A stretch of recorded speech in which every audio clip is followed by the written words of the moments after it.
to predict the price of Ether at a particular time for 12 hours. So the prediction times are on the February 20, right?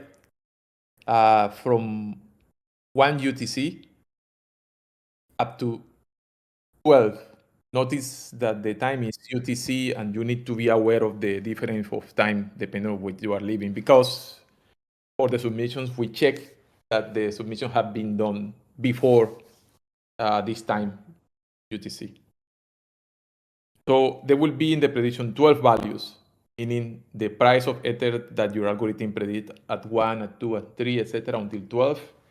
And the verification is simple. We just take the actual values of Ether. Hour by hour, we just calculate the difference between your estimation and what was the actual price. Then we calculate a measure of an error, and the person with the lowest error will win the competition. The criteria to win is 50% of the score that you will get is related to how low was your error. Then 25% is the explanation that you give of your approach and the feedback that you provide about the competition as a whole. And then the other 25% is that the submission was done entirely in the expected way, so that we can be sure that the files were submitted at the correct time, etc., etc. And using, of course, the Ocean protocol for this. Now, in order to produce a valid submission, there are several steps that we need to follow. The first one is that this is going to be done using the OceanPy library. So you need to install OceanPy. There is a set of steps that need to be done. Let's go through all these together, because we are providing all the tools that you need to do this, so that you don't actually have to reinvent the wheel. We can use test this online to see if the correct output is coming. So the first thing that we need is to have OceanPy installed. We need to have an account in the blockchain wallet in the blockchain that we are going to use. I have just saved my private keys for a test wallet here to use it. And let's do this. So the first thing that we are going to do is to install OceanPy and the libraries that are needed. Let's first create a virtual environment.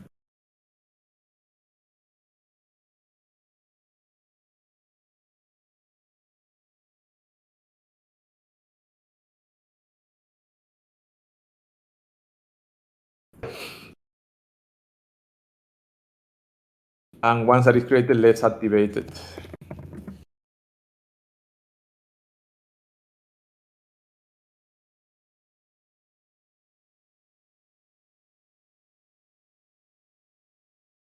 Okay, now we can proceed to install OceanPy.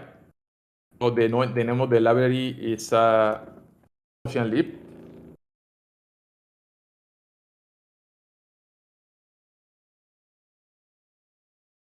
Let's let this run until all the libraries, all the dependencies have been installed, etc., etc. Now we are going to be using other libraries in the process. So let's install also matplotlib, CCXT that we are going to use to collect data from Binance, and ETH account to manipulate the accounts. In order to get my private keys without having to show to you them, then I'm just going to load some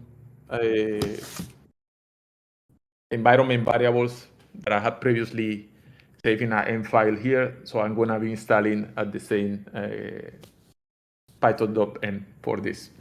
So let's proceed with the dependencies.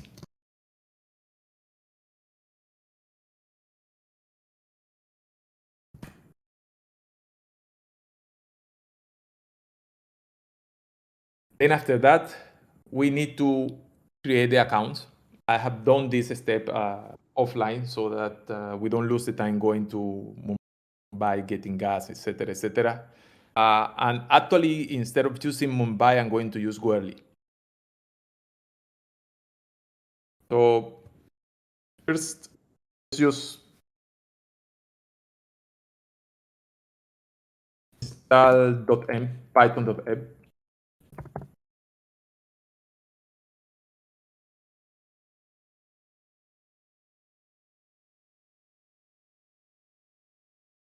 But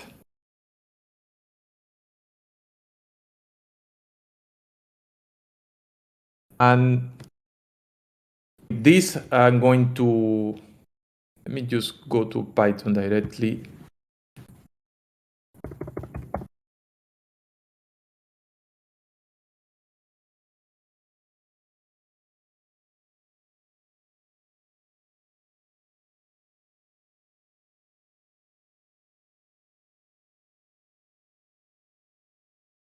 Sorry about that.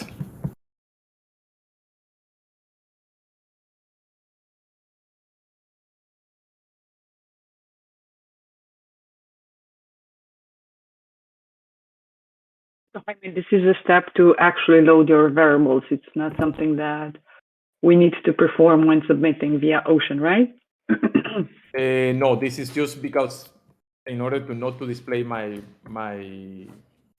Private keys private to us. keys, I'm loading them from the M file that I have. Okay, okay. I have the variables that are needed, that in this case is a private key, correct, and an Infura endpoint, so that we can monitor the transactions, to send the transactions. Now, one thing that we are going to do is that the final result of the predictions are going to be submitted as a file to a decentralized network, so we can be sure that the files are not tampered with. So we have two options. One is manually to go directly to the website of our drive and put the file there, or we can do it programmatically using PyBundler. So let's use this method of using PyBundler. For this, we need to install PyBundler. Let's just do this.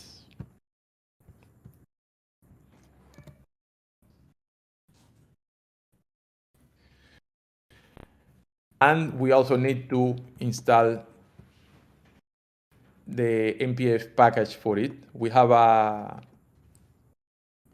wrapper on it. It's what we just installed. Let's just do this. I'm gonna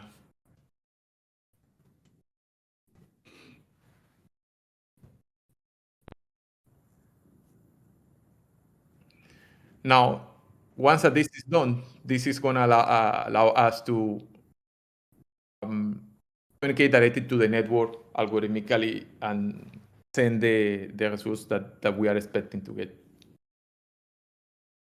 Okay. This part that we have here, load the helper functions. We have a file that have a set of functions that will be useful and will make your life easy when calculating these things. So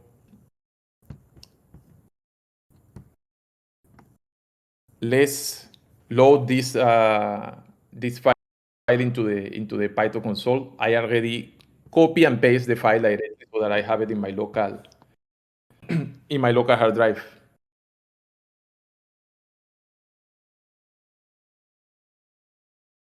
Go to Python, and file is called helpers.py. Let me just show my file. So I have the helpers functions here. It's the same file that I'm showing in the other side of the screen, with all the functions to create instance of Ocean, manipulate the data, etc., etc. So because we are going to be using this, let's import it.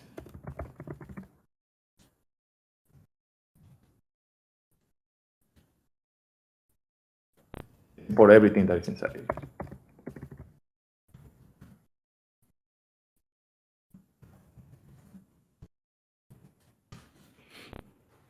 Okay? So this is going to be useful to follow the instructions. Now, the next step is to get data, right? But the data, we're going to get data to train a machine learning model. This is a step that can be done outside, right? If you are used to build machine learning models, you can go build a machine learning model, just bring back the estimation. And that is the goal here, is to show you how to use the Ocean protocol to do the submission. So I'm going to simulate, for now, predictions like random numbers coming from a normal distribution with a standard deviation of $25, and assuming that the price of Ether is the price that was when we did this README, that was 1,300.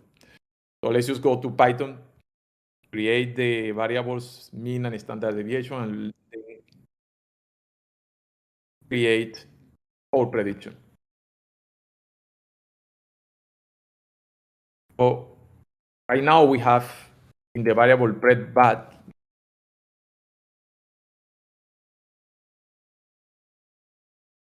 what is the estimation that we have for the price for the 12 hours at our target. So let's assume for now that this is the output of your algorithm. Now the first thing to do is to go to check actually how well this would be doing with respect to the current values of Ethereum. So for this, we can, just for the sake of the sample, we can go get data from Binance for the last 12 hours and to compare with the estimation that we are having. So to do this, let's follow this piece of the code. What is happening here is we are first defining the time interval in which we want the output. So what are the target hours? These functions are already provided to you in the helpers. So we can just go ahead, copy and paste, and to get the summary of the target information. So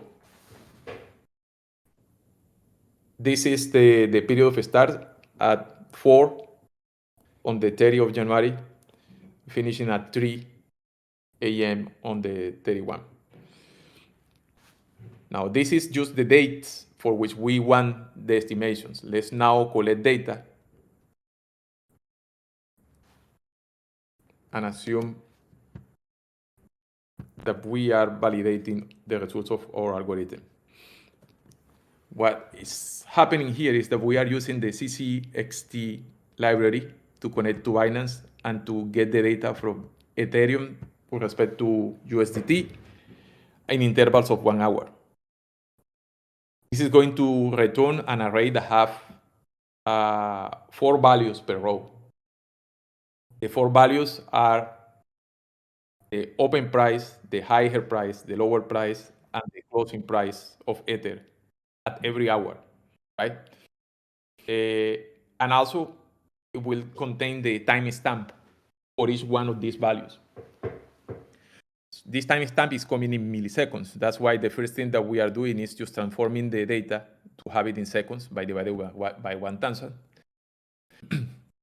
And we are getting the close value, that's the item number 4 in the array, as the actual price for Ether. Printing the results, and it's telling us how many data points. In this case, Binance is giving by default 500 data points. We have the intervals of 1 hour, and this is data from the 10th of January to the 31. Okay. Now within all this data, let's select, and there is a function already given in the helpers, filter to target, that will give us the data that we actually want to test. So by doing this, we are selecting what are the targets, the real values for the target times. And now that we have the predictions that we randomly did, and we also have what are the target values, then we can calculate the error. The competition is going to calculate a specific type of error that is the normalized mean square error. You don't need to to go through this by yourself. This function is also provided in the helpers. So let's see out of that random calculation that we did for the prices of Ether, what will be the error. So the plot that you see is showing in blue what are the actual values and the simulation of the values that we predicted. So the distance between the blue line and the orange line is going to give us an estimation of the error. That in this case is, 1 second,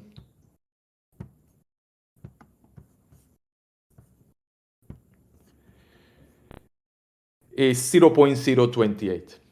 This is the normalized mean square error. Okay. Now that we have the predicted values, we did internally analysis of how far we are from the real values. We can go back to our model, fine-tune it, and then again calculate what is the error. Of course, this had to be done methodically, separating the data that we are getting, the 500 data points that we are getting from Binance, into a segment for training and testing, so that we don't fall on the trap of overfitting the model just to be good in this 12 hours that we have during the development of the algorithm. Once that we have the predicted values, then we are going to create a file in the decentralized network using PyBundler. So the first thing that we are going to do is, let's just give a name to the file. Just copy and paste in this. I'm going to change the root to be in the current folder that I have. We have predicted values CSV. And let's use one of the helper functions to transform this, the predicted values, in a file that is going to be stored in the local folder. Okay. Now, if we were to look at this, then we just see the 12 random values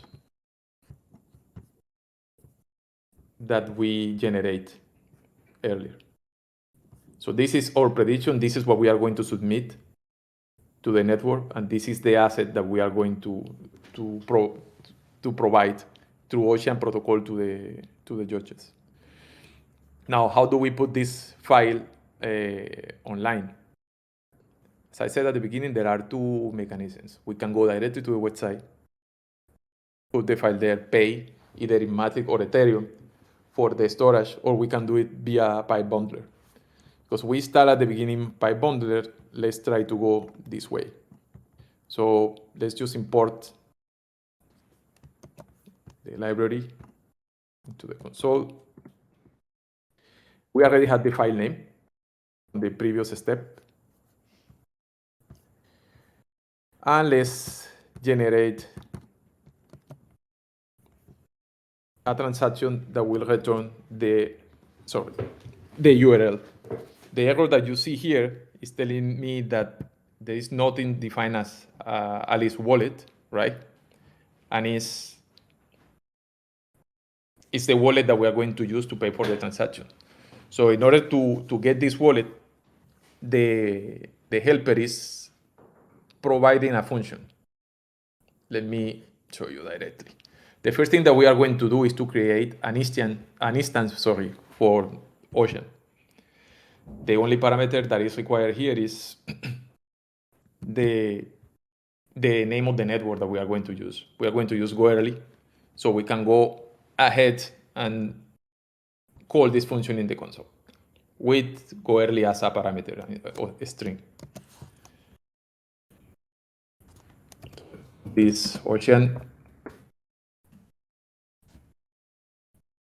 and we're going to use GoEarly.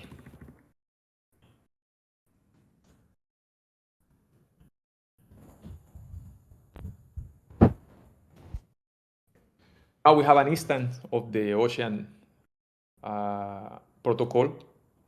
We can use this function, create Alice wallet, to create a wallet that we're going to use to submit transactions.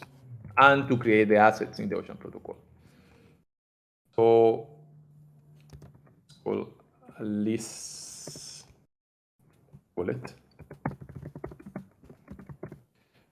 And what it's taking is the instance of the ocean, the instance ocean that we created before.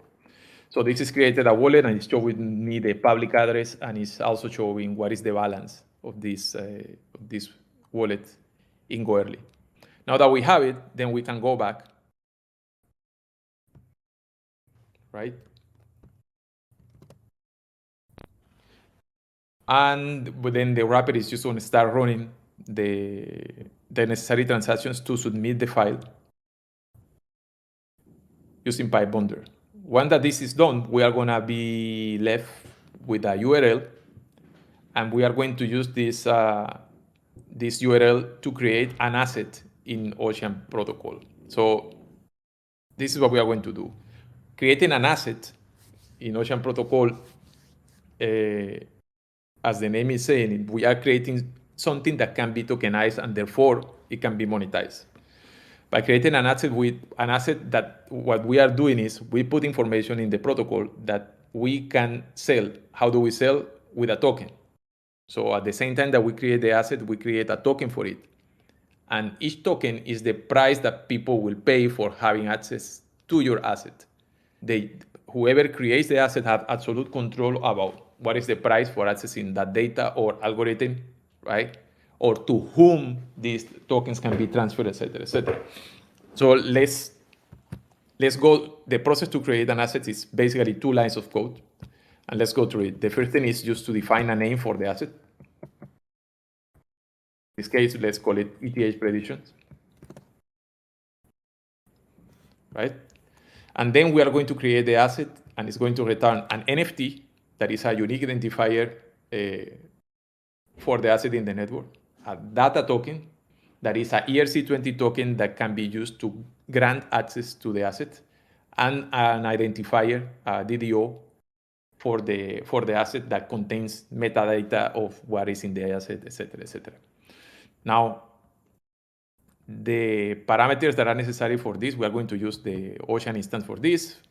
We're going to use the features of assets, is the name, the URL, right? Because we are creating an asset that can be accessed through a URL. The security that the user has is that the URL doesn't get published publicly in the blockchain, but it gets encrypted, so that the URL is actually processed by the provider, and the final user never get access to the actual address. They just get the file that was in that URL. Then the wallet of who is sending the transaction, and this final parameter is to not to await for synchronization with the provider. So let's go through this. Notice that the name of the wallet here is Alice, and we have a wallet that is called Alice Wallet. So let's just duplicate this. Say Alice is igual.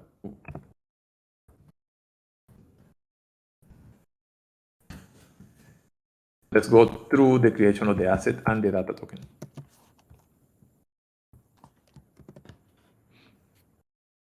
So this is going to fire several transactions. One to create the NFT, one to create the ERC20, and one to actually create the asset. Once that these transactions have been confirmed, then we are going to be left with the... One second, I have an error here.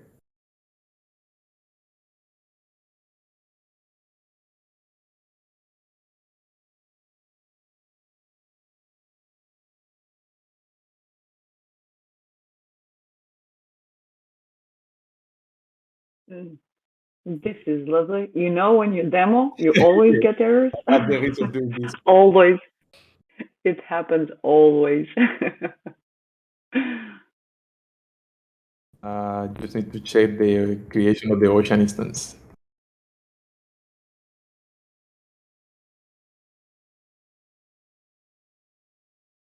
That's correct.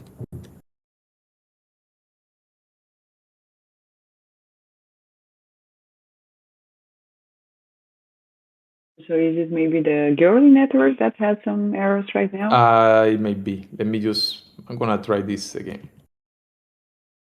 Okay, go ahead. Yeah, by the way, we do have the README and the examples using the Mumbai network because based on our tests, that was the most stable network. But in this past few days, we noticed some issues. That's why Jaime decided to maybe try to show this on the Gurley network.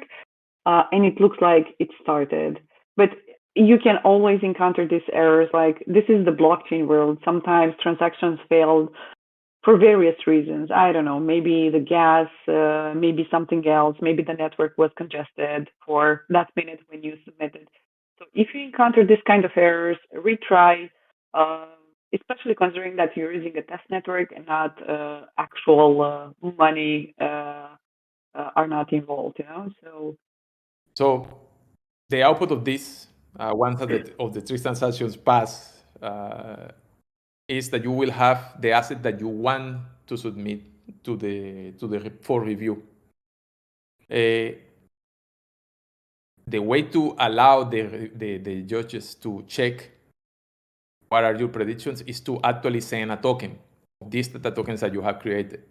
So once that the data token is generated, we can go and send to this address, that is the address where the judges are gonna get the access to the predictions are going to use.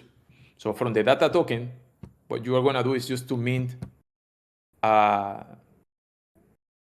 tokens to the reviewers so that they can actually go and see what are the values that you predict for Ether. And at the same time, you guarantee that no one else is going to look at your submissions and copy what were your predictions, because only the judges now have access to this asset. Once that you have done this, then you have a valid submission, and the only thing is to wait the 12 hours to determine who have the lowest error in prediction. This is still awaiting for confirmation the transaction. Sorry about that. Is how the blockchain happened. So it's likely that the gas suddenly move up, and just waiting for it. Do you have any question at this moment? I have a quick question about like the example thing in the README. Yes. Like it says like we need like 10 ether. Like when we actually submit, do we need like because it says like two-way like 10 ether. Do we need that much ether? Oh no. No. Well, the reason why the word ether is here is to use the 18. It's the 18 decimal points. So the data token that you are generating have 18 decimal points. So if you have this 10 ether to wait, it will generate a number that is 10 with 18 decimal points, but this is actually referring to 10 tokens. So you are sending to the users 10 tokens of the ones that you previously created, no ether. I hope that is it clear? Okay, yeah, got it. Yeah, imagine that. Even to get 10 ether in go early is a challenge. So yeah. I'm gonna stop this. In the process that we described, we did something very odd that was to generate random estimations. Now, to make this easier, we have in the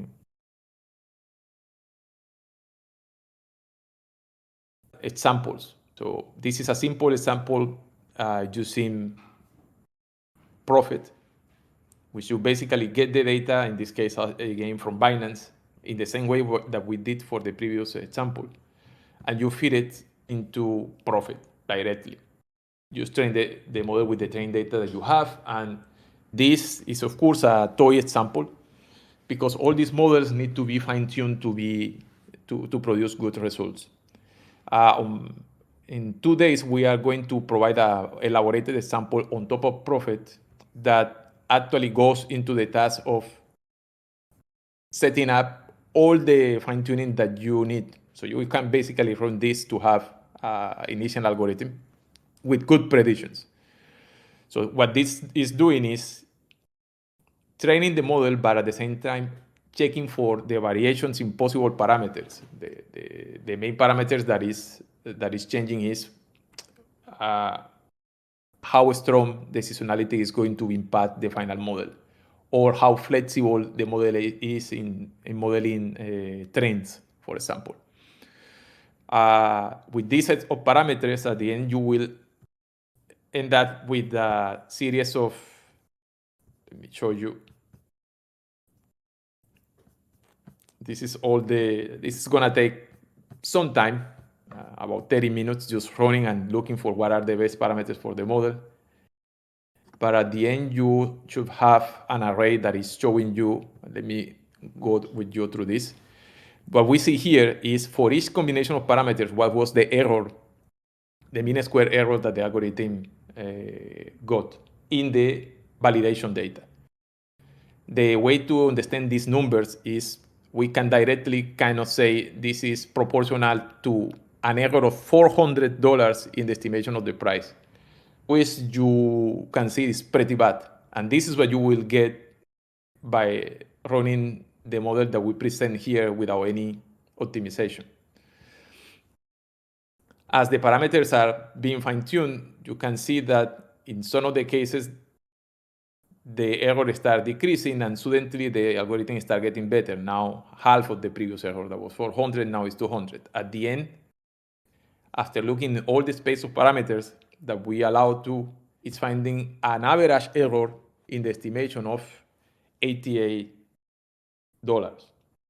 That means that if the price of Ether was, let's gonna say 2,000, in average you were deviated from 2,000 by $80. This is significantly better than the initial estimation that we were having.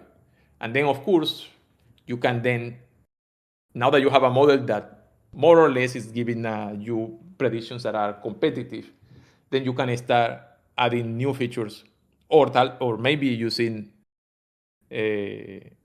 more data, or changing the model as a whole. Because this is an option, then we also went ahead and created a README that allows you to compare different models. So in this case, we compare linear regression, neural networks, random forest, and you can get all this from this script. At the end, this script is doing a ranking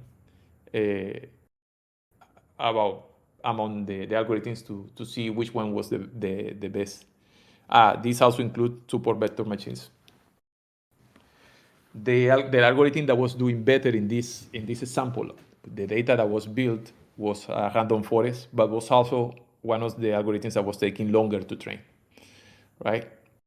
Now remember, the more data you have for this, the better result you should expect. And using only the price of Ether as your predictor, because in this case, what we are doing with Prophet, etc., is to say, well, the previous values of Ether have enough information about what is going to be the value in the future. There is definitely information in the past about the future, but whether it's sufficient to win the competition, that's probably not enough. So you can enhance this by adding data from other coins. For example, you can include, or you probably should include, the price of Bitcoin, because it's a driver of everything in the crypto market. So there will be a correlation between the price of Bitcoin and Ether. And also some metrics related to how the chain is doing, volume of Ether, you can go and have volumes in the decentralized exchanges or centralized exchanges and see whether an increase in volume actually represents or help you to detect whether the price is going to go up or down. You will find a lot of information about this in the samples in the ETH Predict repository. Now, let me know if you have more questions. Hello, sorry. Um, can you hear me? Yes, I can hear you.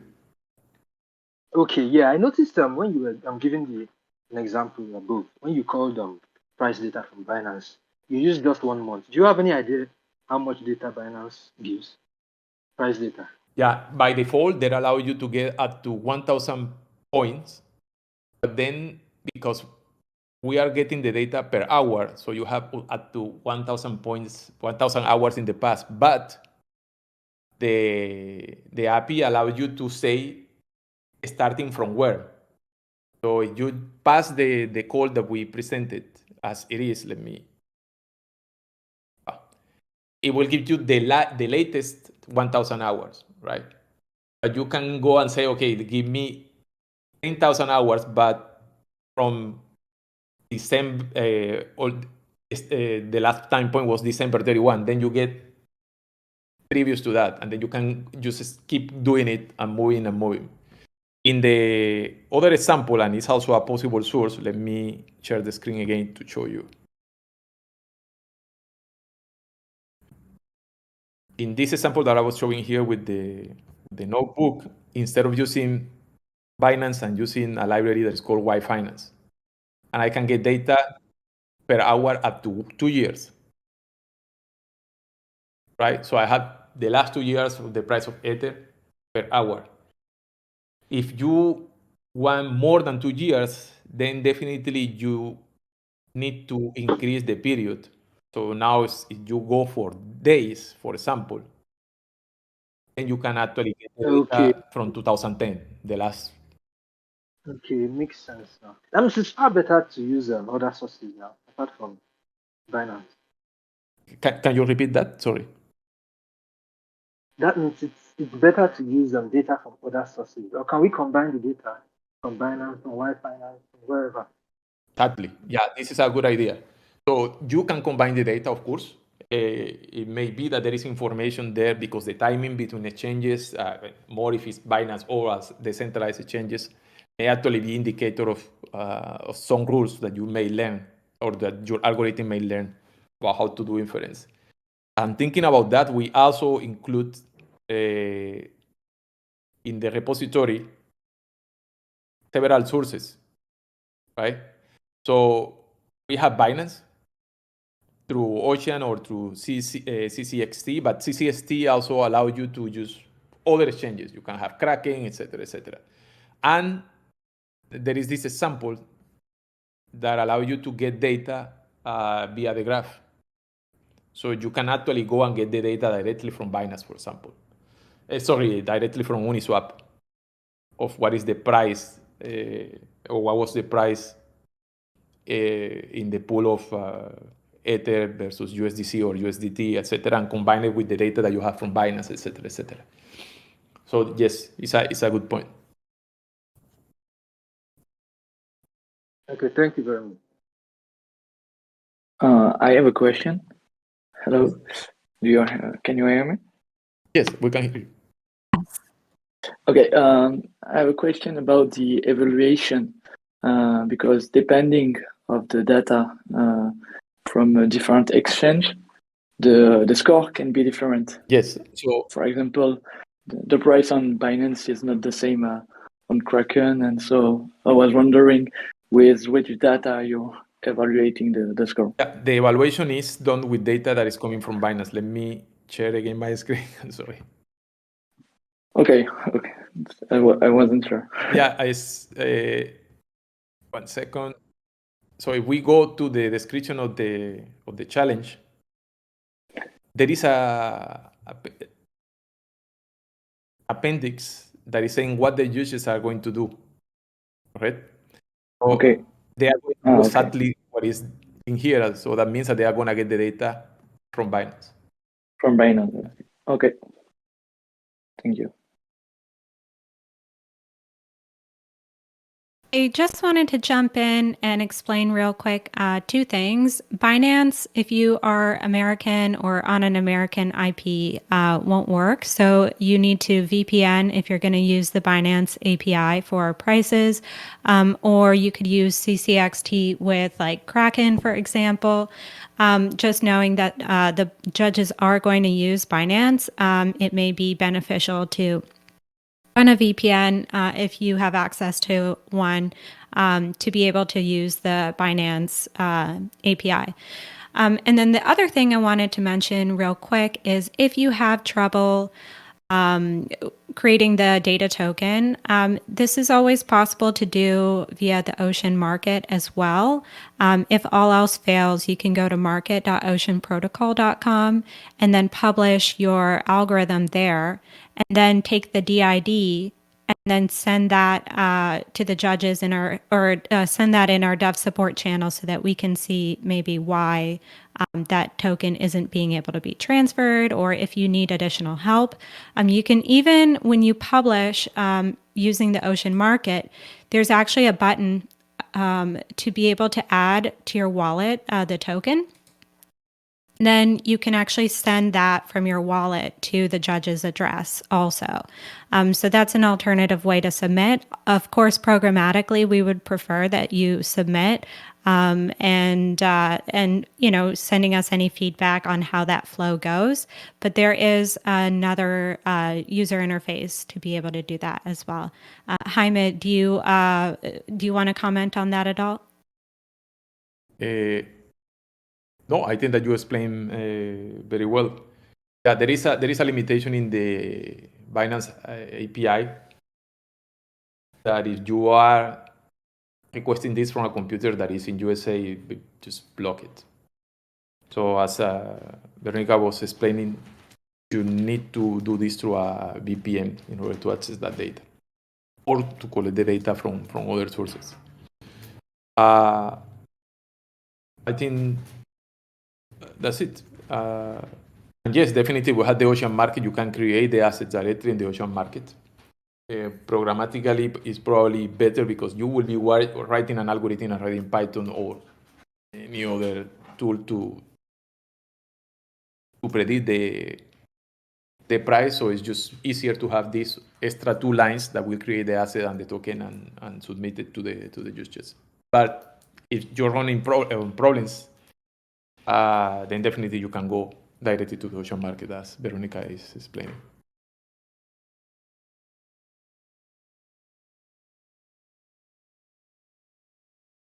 Yeah, I'll just share my screen real quick so that you can see what it looks like to have an asset uploaded on the Ocean Market. Are you able to see my screen right now? Yes. Yes. So this is an algorithm that I uploaded for a different project, and you can see the DID is here, plainly visible. So this is what you can use to communicate with Ocean Core on our Discord on dev support if you do need some help close to the submission deadline. And you can actually import into your wallet. For example, I'll open up my MetaMask here so that you can see my imported Ocean tokens, not Ocean tokens, Ocean NFTs.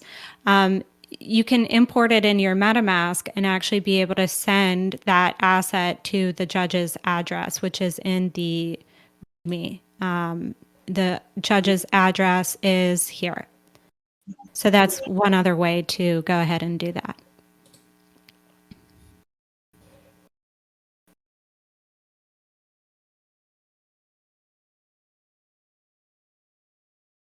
Anyone have any other questions, any submission questions or questions about the algorithm that you're writing? Perhaps we can give some pointers as to some machine learning techniques.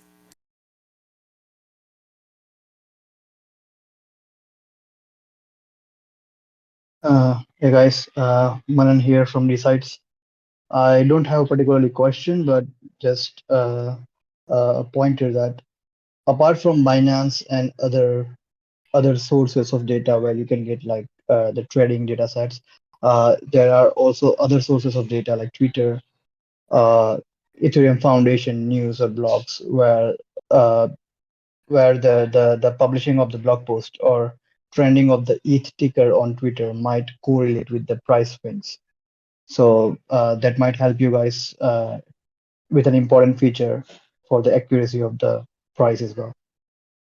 Just putting it out. Yeah, it's a good point, and probably it's probably gonna be a very good feature.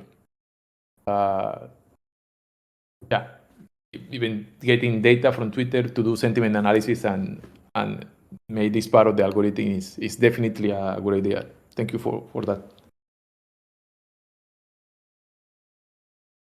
You can even, if you want to use some other indicators like, or not indicators, but other feeds like Bitcoin feed, price feed to see the influence. Perhaps Bitcoin price seems to impact Ethereum price or Ether price as well. You can also do some extrapolations of the price of ETH based on some of these other, not just sentiment analysis, but also current Bitcoin token prices. For example. So nothing is limited there, and that would be really cool to see some submissions that leverage those different, more sophisticated techniques as well.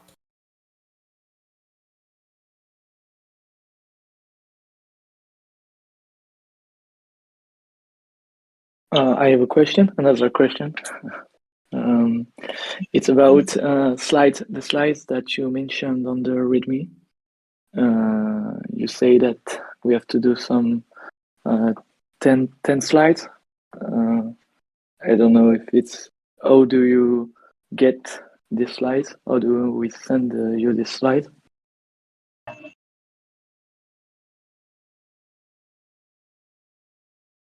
So I can jump in and answer that. So yeah, you would generate those slides on your own, and then kind of use some professional language as if you were presenting your product at a conference. Explaining the ML techniques that you used. And how your algorithm, is different from the competition, how it works, and explaining really like how to accurately predict prices in the future, even if your normalized mean square error isn't, the most accurate, because you're going to be judged in part by these slides. The more that you do a good explanation in your slides and make a persuasive case for your style of algorithm, then of course that's going to weigh in 25% into your overall score. So it's definitely a good way to self-promote. And make sure that your algorithm is communicated as best as in the best light possible to the judges, if that makes sense. But you definitely create those slides on your own. And to add just a little bit on that, Veronica, because you also asked how do you send us those? When you submit via these sites, you can upload your presentation on any storages. Like you can upload them in IPFS or G Drive or whatever you prefer. Create a shareable link that we can access, and when you submit via this site, you can just drop a link towards the presentation there. Perfect. Thank you for your answer. Yeah, just telling on this, at these sites, we'll also create a guide on how to submit and share it with you guys. So it will be easier for you guys. One recommendation though is when you submit your predictions via OceanPi, please try to use the same wallet address that you used for the site's registration, so that we can map it and we can avoid any issues while like someone using someone else's predictions. Yeah, for some reason you are not able to use that, please reach out to us on the support and we'll help you with that.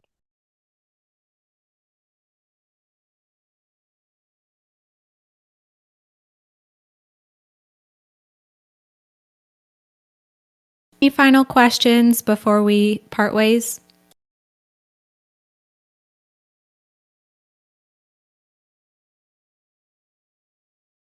If not, then I'll just add a note. if you face any issues while working through the example that Jaime just presented, or trying to submit via OceanPy, or I don't know, any issues that you are facing during the publish process and so on, please add a question in the dev support channel. We will do our best to guide you to have a successful submission before the deadline.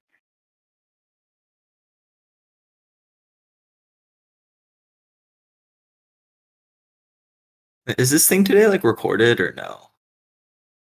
Yeah, so the audio is being recorded. Oh, sorry, John. I'm hearing some feedback. Thanks for muting. Yeah, this audio of this event has been recorded.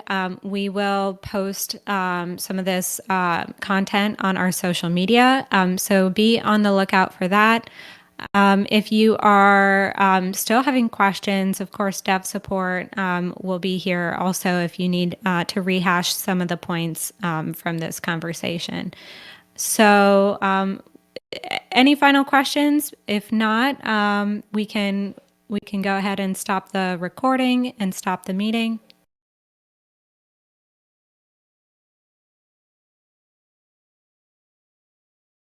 Awesome. Well, we are right on time, and I hope that everyone enjoys the rest of their Tuesday. Again, dev-support, dev-support on our Discord is your friend. You'll always have Ocean Protocol core team members there to support you. And then you can also message general chat as well if you just want to talk about the competition and find maybe some collaborators to work on your team. So cool. It was really nice having all of you participate, and we're really excited to see your submissions. Best of luck. All right. Thanks, Thank you very everyone. much. Thank you so much, guys. Bye. Thank you. Bye bye.